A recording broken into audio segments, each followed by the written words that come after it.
65 degrees.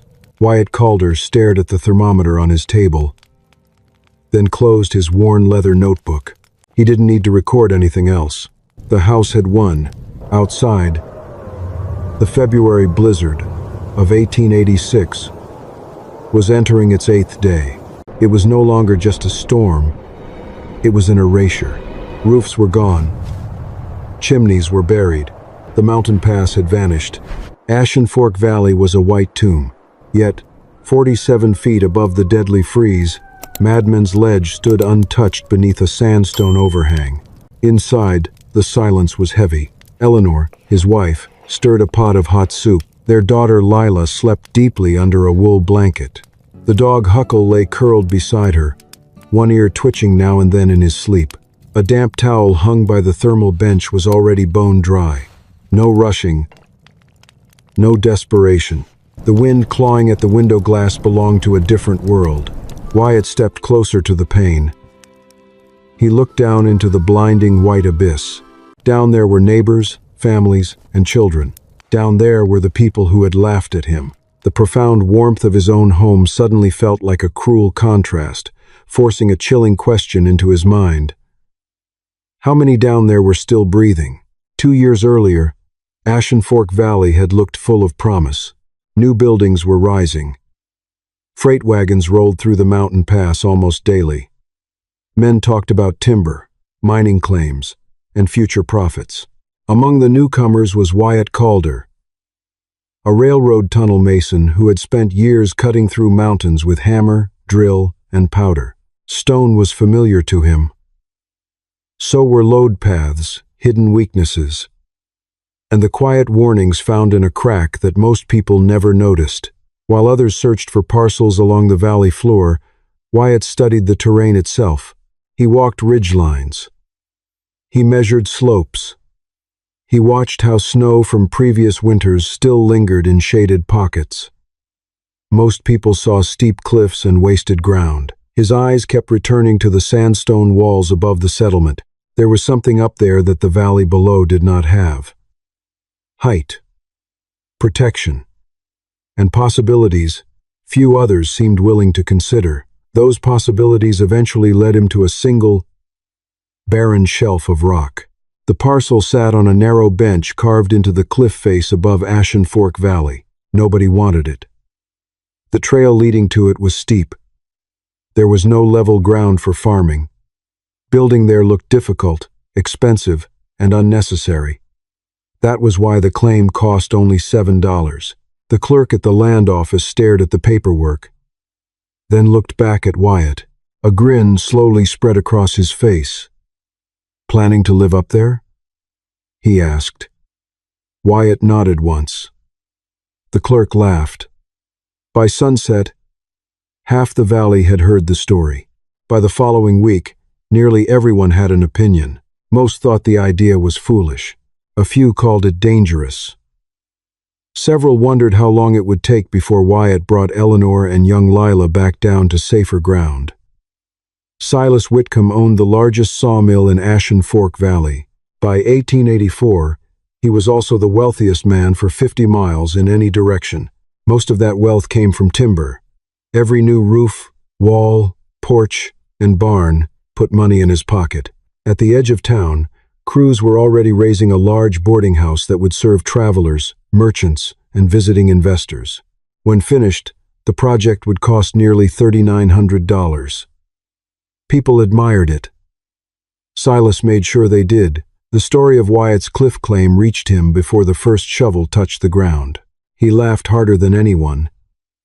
One afternoon, while a group of townsmen gathered outside the general store, Silas pointed toward the sandstone wall above the valley. "That place," he said, "looks more like a perch than a home." The men chuckled. Silas shook his head. "They'll call it Madman's Ledge soon enough after the first winter proves me right." The name caught on quickly. Within days, it was no longer Wyatt's project. People simply referred to it as Madman's Ledge. In Ashen Fork, $7 had purchased the cheapest piece of land in the valley, and, according to local opinion, the worst. Trips into town became more difficult for Eleanor than she expected. Whenever she entered the mercantile, conversation seemed to shift. Smiles appeared for a moment, then disappeared just as quickly. Adeline Whitcomb, the wife of Silas Whitcomb, rarely said anything openly cruel. She did not have to. An empty chair at a table could send the same message. So could a gaze quickly averted as she walked by. Lila noticed it too. Children who once waved now stayed close to their parents. That evening, as supper cooked over the fire, Eleanor quietly described the day. Wyatt listened. He asked no one for an apology. He offered no defense of his plans. Instead, after the meal, he stepped outside with a notebook and a measuring stick. The setting sun cast long shadows across the cliff face. He marked another angle and recorded another observation. Far below, the lights of Ashen Fork flickered to life. Above them, the sandstone remained silent. So did Wyatt. Construction began in the spring of 1884 and continued through every season that followed. The cliff did not surrender easily. Each room had to be earned. Every foot of progress came from hammer blows, careful measurements, and long days spent shaping stone one piece at a time. Wyatt started before sunrise most mornings. The sound of steel striking sandstone became as familiar to the valley as birdsong. Chips of rock scattered across the ledge, while dust drifted from the growing opening in the cliff face. The work moved slowly. That was exactly how he wanted it. Years spent inside railroad tunnels had taught him that rushing stone usually meant fixing mistakes later. Pepper hauled loads up the steep trail day after day. Timber for lintels, lime for mortar, iron hinges, mica panes for the windows. The mule never moved quickly, but it never stopped moving either. Eleanor carried her share of the burden. She mixed mortar in wooden troughs and helped fit stones where the entrance met the cliff. By midsummer, her hands looked more like those of a builder than a former schoolteacher. Lila found her own jobs. She gathered loose fragments of sandstone into small piles. Sometimes she sorted them by color, sometimes by size. The piles rarely served any practical purpose. But Wyatt never told her to stop. To him, the work belonged to the whole family. Huckle followed everyone. The dog inspected every new corner of the ledge as if he had been appointed foreman of the project. More than once, he stretched out across the entrance and refused to move until someone stepped around him. By autumn, the outline of a home had begun to emerge from the cliff itself. A sheltered entrance appeared first, then a main room, then a sleeping space. Storage niches followed. Visitors occasionally climbed the trail to see the strange project for themselves. Most left shaking their heads. From the valley floor, it still looked impossible. From the ledge, however, something different was taking shape. The house did not seem built onto the mountain. It looked as though it had always been there, waiting beneath the stone until someone finally uncovered it. As the months passed, the shape of the home became easier to recognize. The reasons behind it did not. People climbing the trail often asked Wyatt what he was building. Most received the same response, a polite nod, a brief reply, then he quietly returned to work. Lila asked far more questions than any visitor. Unlike the adults, she never asked whether the house would succeed. She only wanted to know why each part looked different from the houses below. One afternoon she pointed toward the broad shelf of stone hanging above the entrance. "What is that for?" Wyatt glanced upward. "Rain." That was all he said. The rock brow extended several feet beyond the doorway. Summer storms rolled across the mountains from time to time, but very little water ever reached the entrance. A week later, Lila noticed the narrow passage leading inside. Most homes opened directly into a room. This one did not. Why the extra doorway? Wind. The airlock entry created a small buffer space before anyone entered the living area. Another day she watched him shaping a long stone bench against the inner wall. What about that? Heat. The bench sat where afternoon sunlight could reach it through the windows. Wyatt spent extra time smoothing its surface.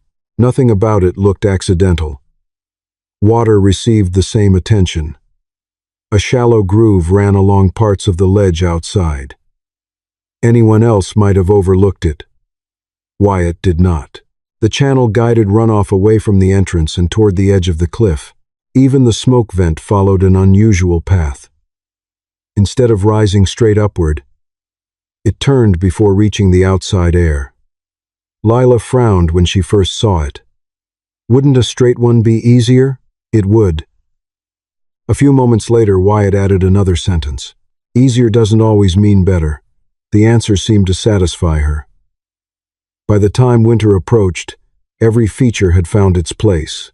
Stone, air, water, heat, none of them were treated as enemies. Each one had been given a direction, a path, or a purpose. The house revealed those choices quietly. Anyone willing to look closely could see them. The first serious test arrived before winter. For 3 days, cold rain swept across the mountains without stopping. Water poured down the sandstone walls and raced across the ledges above Ashen Fork Valley. Wyatt spent most of the storm outside, not working, watching. He followed the movement of every stream and every trickle. Some flowed toward the entrance. Then they curved away. The drainage groove carried the runoff exactly where it was supposed to go. Inside, the floor remained dry. The doorway stayed clear. Eleanor placed a bucket near the entrance out of habit. By the 3rd day, she realized it was not needed. That evening, Wyatt recorded rainfall, wind direction, and the condition of the interior floor. Nothing more. The result pleased him, but only slightly. One successful storm meant very little. The mountains still had an entire winter waiting. The first winter brought a problem Wyatt had not expected. It began with something small. One morning, Eleanor picked up a wool towel hanging near the sleeping area and noticed it still felt damp. The following day, the same thing happened again. A week later, she found tiny beads of moisture along one corner of Lila's bed.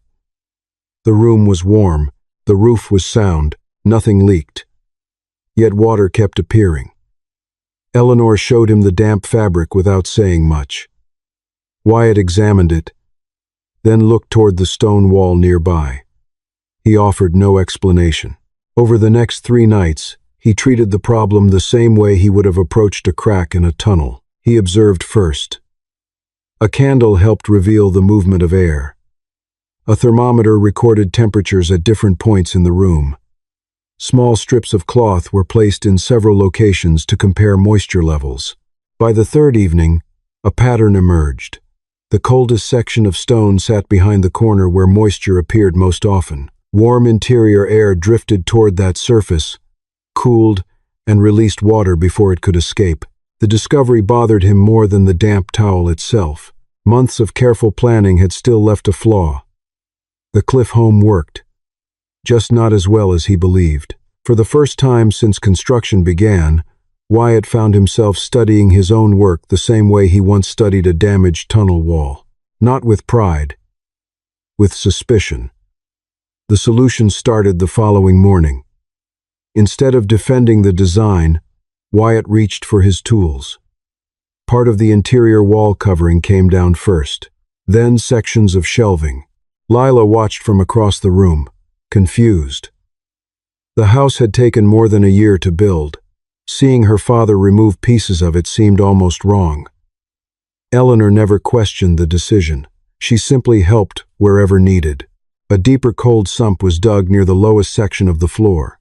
Another drainage channel was added where moisture tended to collect. Lila's bed moved farther from the problem wall. Wyatt stretched a heavy wool curtain several inches away from the stone surface, creating a pocket of still air between the two. The drying rack was raised higher into the warmest part of the room. After that, he waited. Measurements continued. One day passed, then another. At the end of the first week, the towel dried noticeably faster.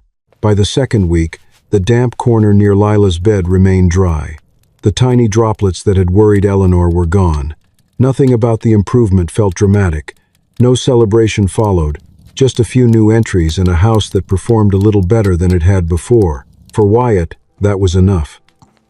With those refinements in place, the second winter arrived with far less uncertainty. Still, Wyatt maintained his routine of checking the thermometer each morning. The notebook grew thicker with hard numbers regarding fuel consumption and heat retention. Facts simply replaced assumptions. One afternoon, Amos Reddick, a longtime carpenter from the valley, climbed the trail to see the place for himself. He carefully inspected the walls, the entryway, and the vent. Eventually, his attention settled on the notebook. Wyatt handed it over without a word. Amos spent several minutes turning the pages. When he finally looked up, the old skepticism was gone. Something else had replaced it. It wasn't agreement just yet, but the laughter that once followed the project had completely disappeared. The figures spoke more clearly than arguments ever could. By late autumn of 1885, small changes began appearing across the mountains. Most people barely noticed them. Wyatt did. A herd of elk moved into lower country weeks earlier than usual. Squirrels seemed restless, carrying food from dawn until dusk. The first hard frost arrived ahead of schedule, and before October had ended, thin bands of snow already clung to the northern slopes. The wind felt different as well. Cold currents from the north arrived more often and stayed longer. One afternoon, an aging trapper passed through Ashen Fork on his way south. He stopped near the general store, looked toward the peaks, and remained silent for several moments. Finally, he spoke. "The mountain's getting ready for something." Nobody asked what he meant. A few men chuckled and returned to their business. By the following morning, the remark had already been forgotten by most of the valley. Wyatt remembered it. Over the next several weeks, he quietly began his preparations. The storage spaces inside the cliff home slowly filled. Nothing about it seemed urgent or panicked. Yet, with every deliberate action, the line between mere caution and quiet readiness became much easier to see. As winter drew closer, two very different plans for the future were taking shape in Ashen Fork Valley. Silas Whitcomb continued pouring money into his boarding house. New lumber arrived almost every week from his sawmill. Crews expanded the upper floor. Additional rooms were added beneath a freshly framed attic. Larger windows were ordered to make the building appear more impressive to travelers passing through the valley. The project attracted attention exactly as Silas intended. Visitors stopped to admire it. Investors asked questions.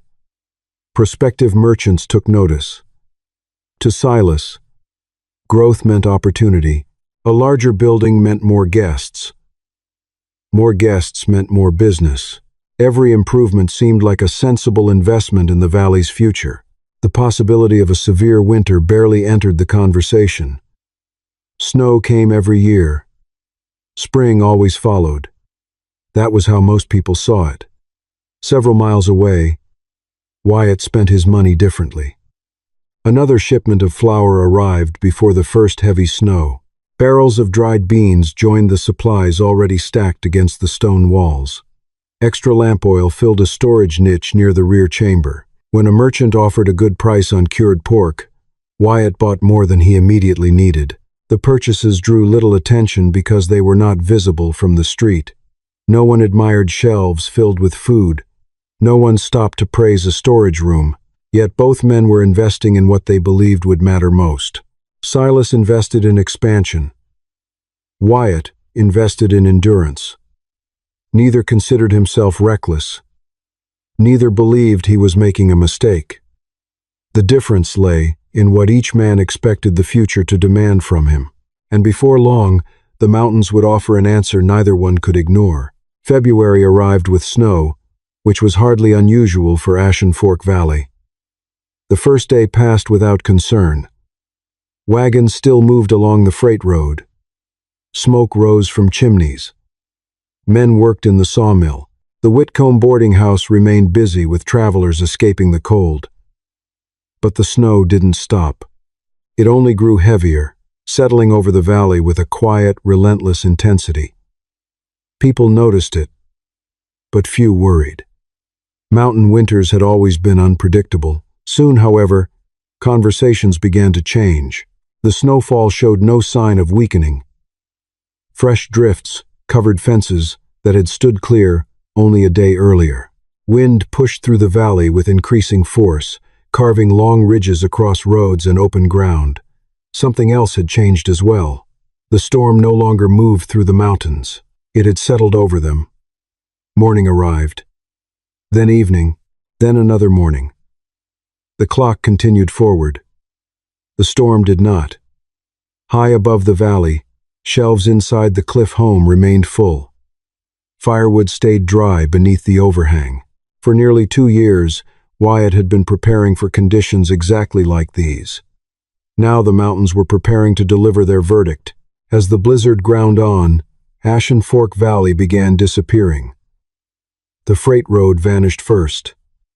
Massive drifts swallowed the mountain pass, severing the route completely. The outside world might as well have been 1,000 miles away. No supplies could arrive. No one could leave. The storm had closed every door. Conditions worsened as smaller homes near the valley floor started sinking into the drifts. Windows disappeared. Front doors became tunnels carved through heavy snow. People worked for hours just to keep pathways open. But the deadliest threat emerged when the chimneys began failing. Heavy snow sealed the openings from above, while wind forced smoke back down the flues and into living spaces. Families had to choose between opening doors to clear the air and immediately losing precious heat, or keeping them shut and choking on smoke. Neither choice felt safe. Across Ashen Fork, fear spread faster than the storm itself. Meanwhile, 47 feet above the valley floor, smoke continued leaving Wyatt's home through the dogleg vent exactly as intended. The wind struck the cliff. The vent remained clear. The fire continued to burn. And below, the valley tightened beneath a growing weight of snow. By the 7th day, the Whitcomb boarding house was fighting a battle it had never been designed to face. Snow pressed against the structure from every direction. The weight above continued to grow with each passing hour. Just after midnight, a section of the roof finally gave way. The sound echoed through the building like a gunshot. Guests rushed from their rooms. Lamps swung wildly. Snow spilled through the opening and onto the floor below. Repairs were impossible. The storm still controlled everything outside. Day 8 proved even worse. A long crack appeared along the north wall. At first it seemed harmless. Then it widened. Wood groaned. Glass shattered. Cold air poured through gaps that had not existed the day before. Silas gathered his family and retreated to the kitchen, the strongest room in the building. There they waited. His youngest son had developed a cough during the storm. Each hour it sounded harsher. The stove burned constantly, yet the room felt colder than it should have. For the first time since arriving in Ashen Fork, Silas stopped thinking about investments, property, or expansion. None of those things could hold up a wall. None of them could stop the temperature from falling. As another crack spread across the timber frame, a realization settled over him with frightening clarity. Everything he had spent years building could disappear before morning. While the valley struggled beneath the storm, life inside the cliff home followed a different rhythm. The fire burned steadily. A wool towel hanging near the drying rack felt warm and completely dry when Eleanor folded it away. Huckle slept beside Lila's bed, occasionally lifting his head when the wind struck the cliff outside. The thermal bench still held the afternoon's warmth. Even after sunset, its stone surface remained comfortable to the touch. Nothing there happened by accident. The rock brow continued deflecting snow away from the entrance. The airlock passage reduced the drafts that plagued homes below. The deeper cold sump carried unwanted moisture away from the living space. The wool curtain Wyatt had installed weeks earlier trapped a pocket of still air where condensation once formed. Small improvements. Quiet improvements. Yet each one now carried part of the load. Wyatt stood by the narrow window, listening to the muffled howl of the wind. The steady draw of the chimney and the deep warmth of the stone told the entire story. The house had held. Across the room, Lila slept peacefully, unaware of how different the night felt elsewhere in the valley. Eleanor joined him at the glass. Beyond it lay nothing but darkness, snow, and buried homes. She stood beside him quietly. "There are children down there," she said. The words hung in the room for several seconds. Wyatt remained silent, his gaze fixed on the white abyss below. No further explanation was necessary. The storm had finished testing the house. Something else was about to begin. Sometime during the night, the wind finally weakened. By dawn, the terrible roar that had dominated the valley for 8 straight days had faded into silence. The storm was over. The damage remained. Wyatt was already preparing before the first sunlight touched the cliffs. A coil of hemp rope rested near the entrance. The snow probe leaned against the wall.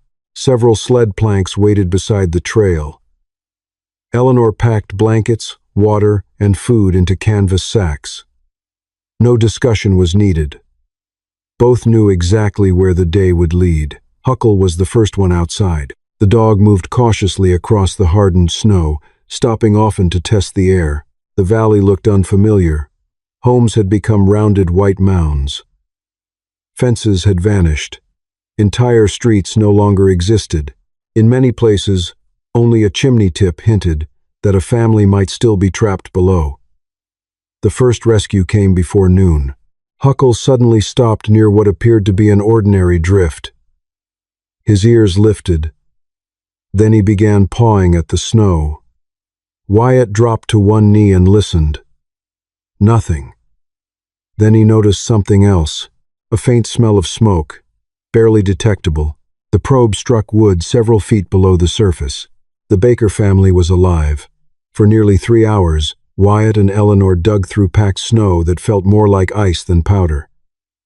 Every shovelful seemed to reveal another layer beneath it. At last, a small opening appeared. A frightened voice answered from below. By sunset, 4 exhausted people emerged into daylight for the first time in over a week. The next morning began the same way. More searching, more digging, more waiting. More waiting. The work stretched across 3 days. Some rescues took an hour. Others required half a day. Families were found inside buried homes, root cellars, and storage sheds. A few survived because neighbors had shared food before the storm arrived. Others endured simply because they refused to quit. When darkness fell on the 3rd evening, 11 people had been pulled from the snow. 18 more found shelter inside the cliff home. Every available space was used. Blankets covered the floor. Children slept beside the thermal bench. Meals were stretched carefully. No one complained. The place that had once been mocked throughout Ashen Fork had become the safest location in the entire valley. The name Madman's Ledge still existed. It simply meant something different now. Silas Whitcomb was among the last survivors Wyatt found. Part of the boarding house remained visible above the snow, but much of the structure had collapsed inward. Silas and his family had taken refuge inside the kitchen. The room was freezing. The fire had nearly died. His youngest son barely had the strength to speak. When Wyatt finally broke through the drift blocking the doorway, Silas stared at him in disbelief. Neither man spoke for several moments. There was nothing left to argue about.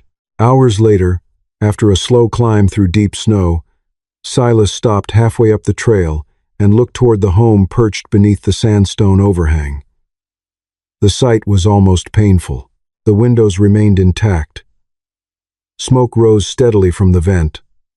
Light glowed from inside. For 2 years he had laughed at that place. Now his family was alive because it existed. The mountain had delivered its judgment. and the answer stood quietly above the valley for everyone to see.